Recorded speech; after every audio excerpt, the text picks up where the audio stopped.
Hello mga sir! Ito po tayo sa Spita Parks ngayon. At ito po yung binibideo natin kanina. Sir! Ano problema niyan? Error 12. Error 12? Oo nga no, teka lang. Error 12, di ba nakaraan? Di ba sa akin ganun din? Yung sa'yo sa anin eh, sa socket. Pakita mo na error 12, tinan mo. Error 12. Tinan mo yung response ng redondo niya. Yan lang. Oo. Ayan, ayaw tumuloy. Kagabi, nung nagpalit ako ng bola, ganyan din sa akin nangyari. Ano ginawa mo? Wala, pinilit ko lang, ginunod ko lang. So, anong gagawin natin dyan? Siguro nagsakay ng babae si Sir Tito. Nagsakay ng illegal. Okay. Kaya ako talaga, iwas na ako sa mga ganyan eh. Nagsasakay ng mga illegal. Yung error 12 na yan, cancer yan eh. Patay tayo dyan. Basta pag babae, pas tayo dyan. Ay, buntis yung asawa ko. Siyempre, nabuntis, kaya naging mabait ka. Uy, mabatagal lang mabait. Ikaw talaga, nilalaglag mo ako, Sir Mel eh. So, anong gagawin dyan? Pag ganyan kasi, since may mga piyesa naman ako, kapalitan ko ng ECU na brand new muna. Testing lang. Testing lang muna. Para mabilis yung pag-diagnose. Okay.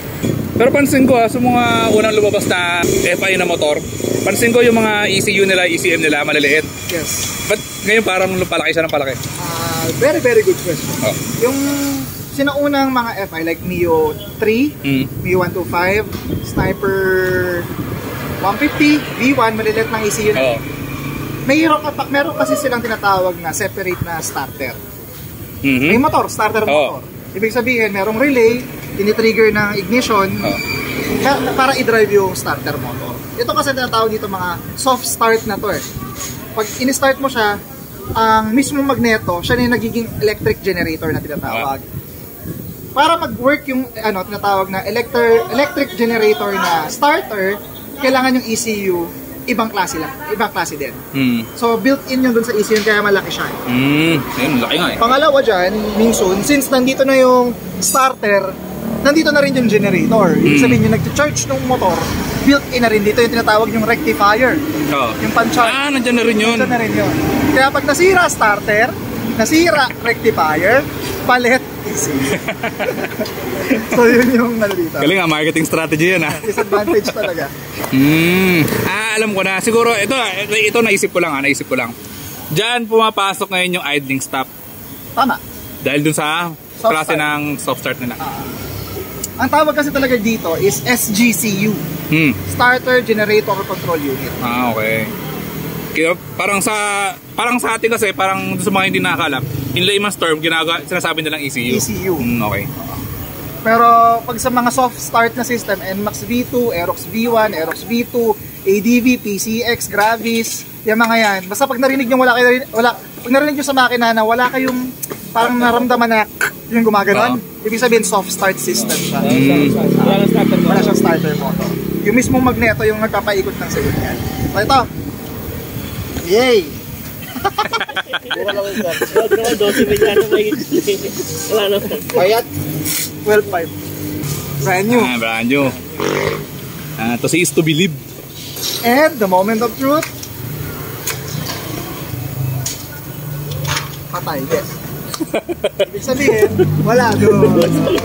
Congratulations. Safe ka, kuya. Safe ka. Congratulations. Yung error 12, di ba mapapansin mo dito, yung tinatawag na AdPro. AdPro. Yung katulad ng sa motor mo nung nakaraan na nasunog. So ito yung isang way na tinatawag na ceramic junction box.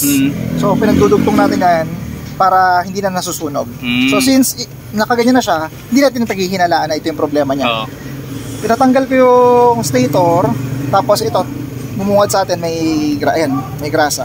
Isa ring costo na nagfe-fail yung pag-start. So imbes na palitan natin yung stator ng brand new, baka kaya pa naman sa linis lang. Pero bakit siya nagkakaroon ng grasa? May oil seal dito, so nasisira yung oil seal? Nasisira yung oil seal yan, tapos kakalat na siya. Dahil sa init, nagagato yung goma. Yes, correct. Okay. Usually 2 years, nasisira talaga. Tapos yan, babasa ng ulan, nasisiksikan ng mga buhangin, nasisira yung oil seal. So, kamusta na yung Aerox ni Sir? Okay na, magneto paint, tapos malinis na rin yung maluya. Nilinis na yung stator. Moment of truth na lang. Moment of truth. Ayan. Siyempre, hindi magsastart yan. Wala na error. Pero wala nang error to. So, So, spark plug ginakabit. Ano ba tropa eh? Hindi mo nakakabit eh. Ba ginakabit? Pinakabalag natin yung Okay. No, diba? Ayos! Ayos na, sir. Yay! Oh. Ayaw mo ng ECU? Nakatipid ng ECU. So, ayan. Tapos na yung Aerox, sir. Kano labor niya?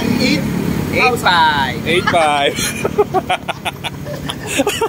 So, again, Speed Up Garage. Kung saan magpagawa ng mga scooter dito. Available to sa SJDM. Pwede kayo pumunta sa Katipunan at saka sa Mindanao Avenue, di ba? Yun.